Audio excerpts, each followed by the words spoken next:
I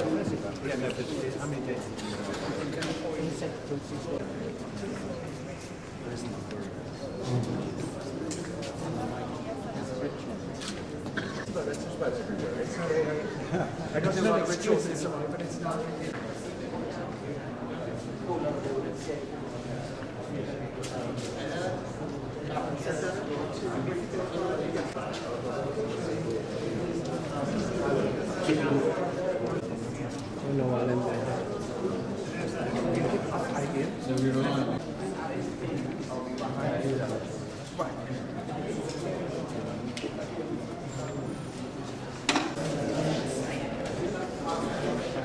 التنمية حق الأعمال أيضا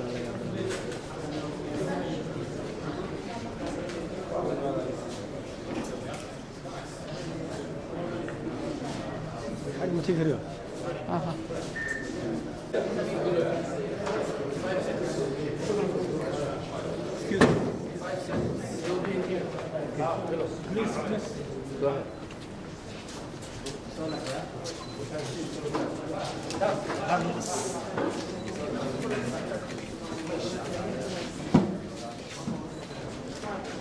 Good morning, ladies and gentlemen.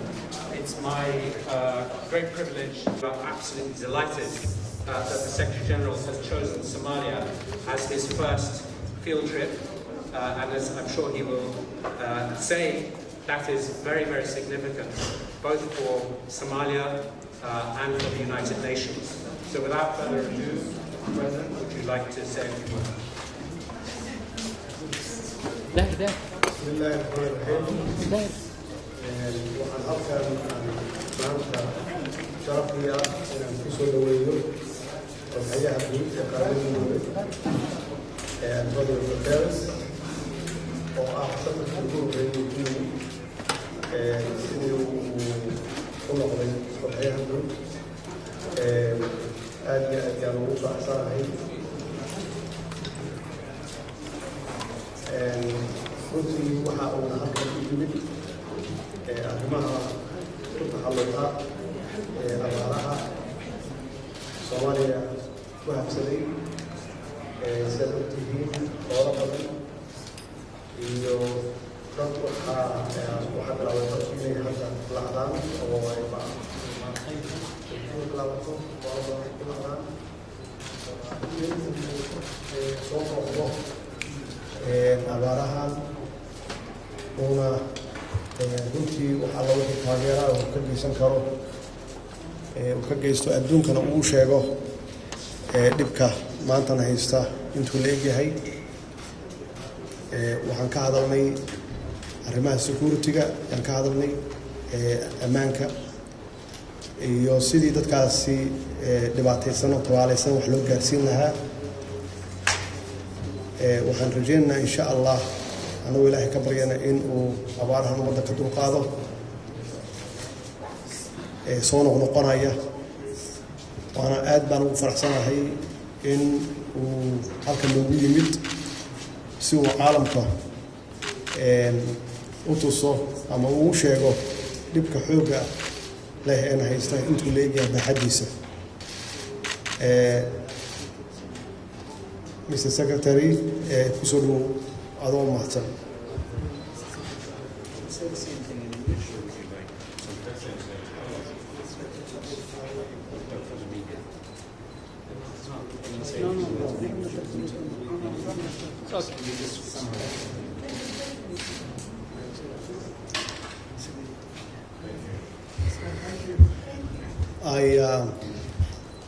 I'm very happy to see the Secretary General to be here today, and I really welcome him to be here.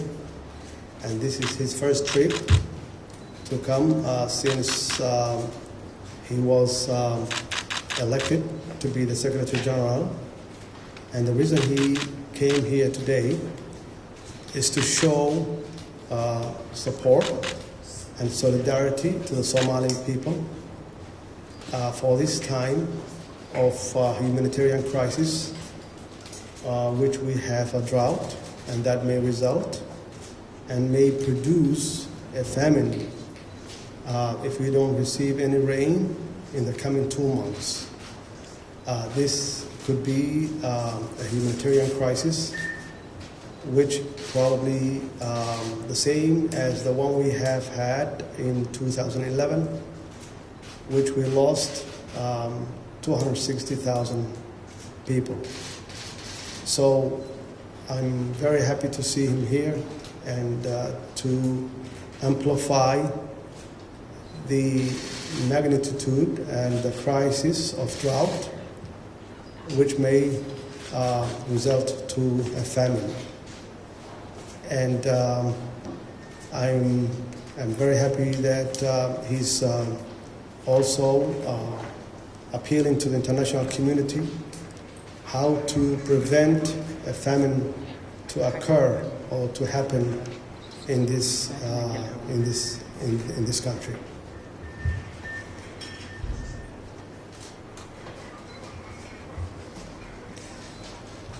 Mr. President, ladies and gentlemen of the media, thank you very much for your presence. I decided that I would make in Baidoa the first visit of my tenure as Secretary General of the United Nations. And the reason why I came to Mogadishu and Baidoa is very simple: to express my deep solidarity with the Somali people in this moment that it is at the same time both tragic and hopeful. And it is exactly because it is tragic and because it is hopeful that it makes sense to make a very strong appeal to the international community to fully support Somalia at the present moment. Last week in New York, I had the opportunity to appeal for massive support of the international community in order to avoid a tragic development of famine in 4 countries in the world: in South Sudan, in northeastern Nigeria, in Yemen, and in Somalia. There is a chance to avoid the worst. There is a chance to avoid in Somalia a situation similar like the one we had in 2011. There is an excellent cooperation between the President, the government, and the humanitarian community, the UN family, the NGO movements, the Red Cross, Red Crescent.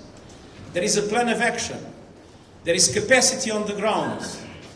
But we need massive support from the international community to avoid the repetition of the tragic events of 2011. And I remember being in Doloado and seeing Somalis come in terrible, terrible situations and suffering in a way that is absolutely unacceptable in the modern way. But today, we have 6.2 million people in need of humanitarian assistance in Somalia. That's almost half of the Somali population. We have 333,000 children that are acutely malnourished, and the risk to go up to 1 million if there is not enough support to avoid it. We have 3.3 million people in need of health support to avoid the impact of diseases and to avoid the circumstances in which it is so easy to lose one's life because of lack of health assistance. Cholera has been developing, making hunger even worse, even more dangerous. In the last 2 months, we had 7,731 cases of cholera with 183 people dying. Just last week, 1,352 cases of cholera, 38 people dying. It's a process in acceleration. All these reasons justify a massive response. We have things prepared on the ground, but we need financial support from the international community. And that is why we are appealing for $825 million for the support to 5.5 million people in 6 months. And without that support, we will have a tragedy that is absolutely unacceptable and that the Somali people does not deserve. But this is also a moment of hope. It's a moment of hope because Somalia is turning the page. A new president was elected. A new prime minister was appointed. There is a very strong commitment to enhance security and at the same time to enhance the capacity of the government to start to provide effective services to the population, requiring for that, of course, the solidarity of the international community. We have AMISOM forces doing a job that the world should be grateful to, because they are protecting not only Somalis, they are protecting us all against terrorism. AMISOM has not been effectively helped by the international community. It's important to better support AMISOM, but it is also important to support the government to create a true national Somali army and a true national Somali police, because only them can fully be able to protect the country in relation to terrorism. Only them can create the conditions for Somalia to be able to avoid in the future the kind of tragedy that Somalia is facing today. This is a moment of tragedy. People are dying because of famine, because of disease. But this is a moment of hope, because the government is ready to act, because the humanitarian community is ready to act. They are cooperating, and with the support of the international community, it will be possible to avoid the worst, and it will be possible to launch the pillars, to launch the fundamental basis for Somalia to be able to turn the page, and for Somalia to find finally the way for stability, the way for peace, and the way for the prosperity that Somalis have always been able to manage by themselves to obtain. There is no other people in the world with more entrepreneurship capacity, with more initiative capacity than the Somali people. Let's try to help the Somali people come together and build a Somali state of peace and prosperity. Thank you very much. Thank you. The President and the Secretary General have kindly agreed to take a few questions. Unfortunately, there won't be time for too many, but if you'd like to ask a question, please can you raise your hand, identify yourself. The first hand going up was the lady in orange. Can you identify yourself and address your question to one of them, please? Yes, thank you. This is our biggest priority. Is it trying to keep people alive, or is it trying to keep the government together, and explain why? And then for the Secretary General, you have talked before about not wanting to have to go to the international community with images only to persuade particularly the richest countries and the biggest companies around the world to actually open their wallets at this time. Thank you. Well, my first priority is to address this drought crisis. We definitely may produce a famine in the coming months. We know that many animals have died, and of course people will follow. My main priority is to make appeal to the international community to help us with this crisis. And that's why we have the Secretary General to be here today in our support. And of course, we need the international community to do the same. That's my first priority. The second priority is to address the security situation, which we have had for the last 10 years, which is the Al-Shabaab and the terrorist organizations who affiliate with Al-Qaeda and ISIS as well. They have been impediment to the stability of Somalia, and we have to deal with them. We have to deal with them by reorganizing and rebuilding Somali National Army. Of course, we really appreciate the AMISOM help and what they have done for us over the years by protecting this city or the government from Al-Shabaab.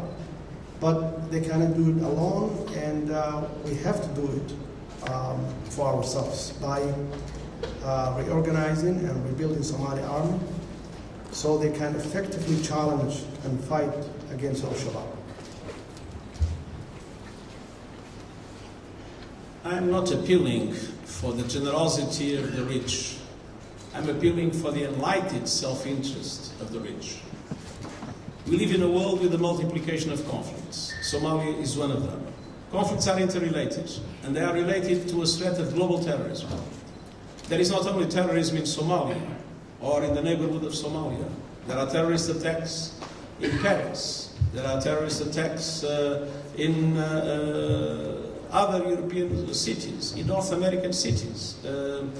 And if we want to fight terrorism, we need to address the root cause of terrorism, and we need to bring peace and stability to countries like Somalia. And to address in an effective way the risk of famine is to support the stabilization of Somalia. It's the best way to address root causes of terrorism. It's the best way for rich countries to protect themselves. So we are not appealing to generosity. We are appealing to people to be intelligent enough to understand that to let countries like Somalia perish and to let the people like the Somali people suffer the dramatic impact of the combination of drought, conflict and disease is a danger for everybody.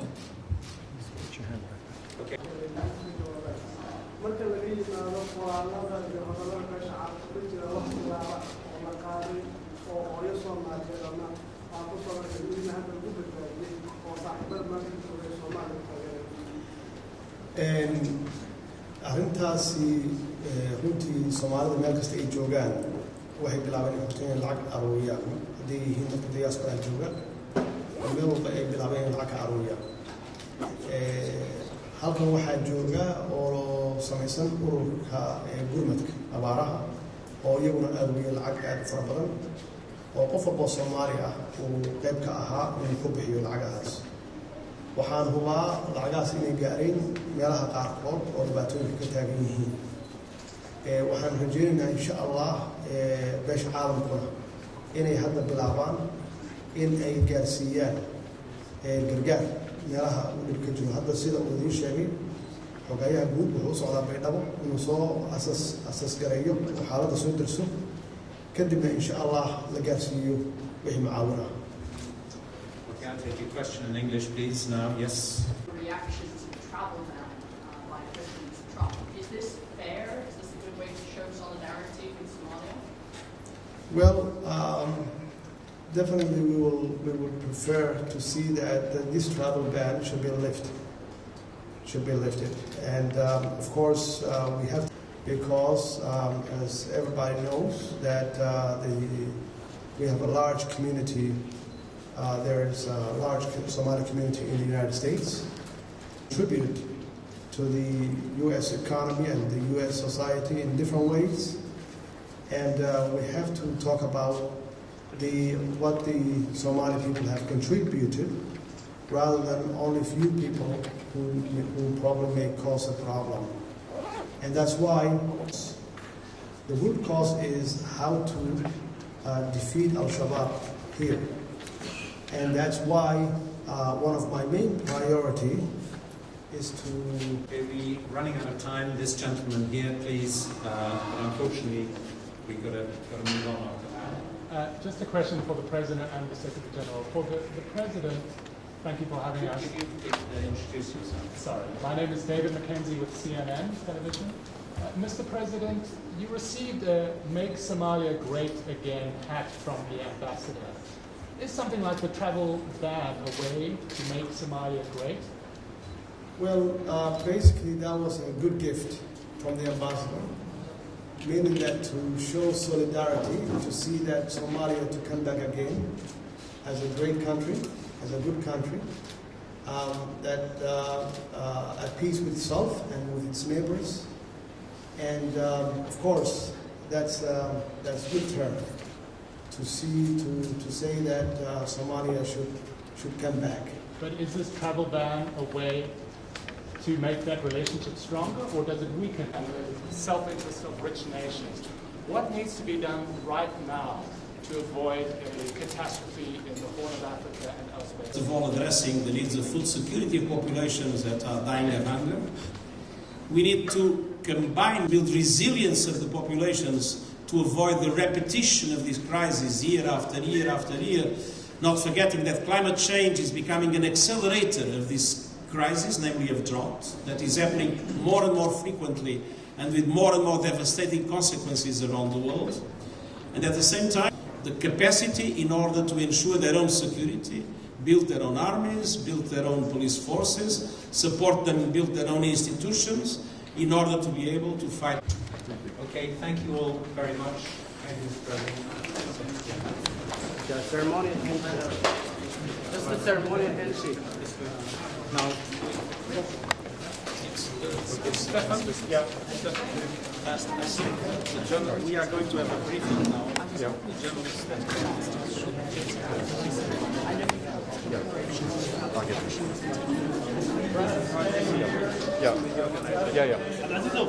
Okay.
Well, that was